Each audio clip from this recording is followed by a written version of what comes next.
చదువుకునేటప్పుడు మీ అందరికీ తెలుసు, అందరం కూడా చాలా క్యాజువల్గా ఈజీగా తీసుకుని తల్లిదండ్రులు ఏం చెప్తే అది చేస్తుంటాం పిల్లలందరం కూడా. ఎందుకని ఏ స్కూల్లో చదవాలి, ఏ కాలేజీలో చదవాలి, ఇంజనీరింగ్కి వెళ్ళాలా, మెడిసిన్కి వెళ్ళాలా, లేదా ఇంకోటి చేయాలనేది తల్లిదండ్రులే వాళ్ళు రీసెర్చ్ చేసి చెప్తుంటారు. మనకు అవగాహన లేదు, వాళ్ళు ఏం చెప్తే అది చేస్తుంటాం. అంటే అందరూ కాదు, మెజారిటీ.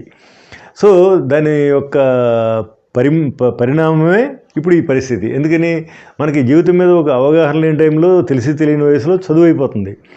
చదువు అయిపోయేటప్పటికి మార్కెట్లో రియాలిటీ ఏంటి?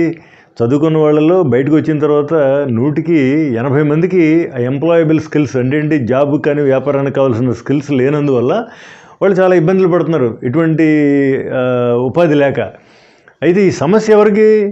తల్లిదండ్రులకి. ఎందుకని తల్లిదండ్రులు మీద వేసుకుని మమ్మల్ని ఇప్పుడు దాకా తీసుకొచ్చారు, ఇప్పుడు వాడు మరి ఖాళీగా ఉంటే సమస్య తల్లిదండ్రులకి. ఎందుకని వాళ్ళు ఎక్కడికైనా వెళ్తే మీ అబ్బాయి ఏం చేస్తున్నాడు, ఏం చదువుకున్నాడు, ఏంటి సంగతులు ఇవన్నీ అడుగుతారు. అదే టాపిక్ ఫర్ డిస్కషన్ తల్లిదండ్రులు. సో దీని నుంచి బయటపడాలంటే ఇప్పుడైనా చదువుకునేటప్పుడు మనం మిస్ అయింది ఓకే, అట్లీస్ట్ లైఫ్ ప్లానింగ్. ఇప్పుడు మనం ఒక జాబ్ మనం ఎలా చదువుకుపోయినా, మార్కులు వచ్చినా మార్కులు రాకపోయినా ప్రతి మనిషి ఒక వ్యాపారం అన్నా చేయాలి, ఒక ఉద్యోగం అన్నా చేయాలంటే ఏం చేయాలి? అట్లీస్ట్ ఇప్పుడైనా ఒక లైఫ్ ప్లాన్ చేసుకోవాలి.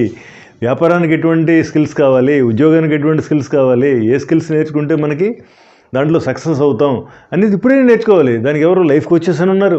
నేను కూడా ఒక లైఫ్ కోచ్, నా పేరు కృష్ణమోహన్ రావు ముళ్ళపూడి.